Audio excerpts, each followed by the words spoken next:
सैनिक आहेत आणि असं करून शांत बसतील तर हे शब्द देतो आम्ही शांत बसणार नाही।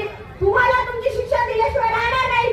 जसं की ते घोडमान नावाचा पोलीस आता पण त्याचे दुसरे जे पोलीसवाले आहेत ते शांत बसून ऐकत असतील तर त्यांनी इथून ऐकावं की तुम्हाला आम्ही सोडणार नाही। तुम्ही परभणीचे पोलीस आहेत तर आम्ही परभणीचे भीम सैनिक आहेत। तुमची गाठ ही आमच्याशी आहे, परभणीच्या भीम सैनिकाची। आणि जर तुम्हाला घडवायचं असेल भीमापुरी बांधून तर त्याला आम्ही तयार आहे। मग बघू कोणाला न्याय मिळतो आणि कोणाला न्याय नाही मिळत। जसा तो भीम सैनिक होता आपला सोमनाथ सूर्यवंशी, तो एक शहीद भीम सैनिक होता।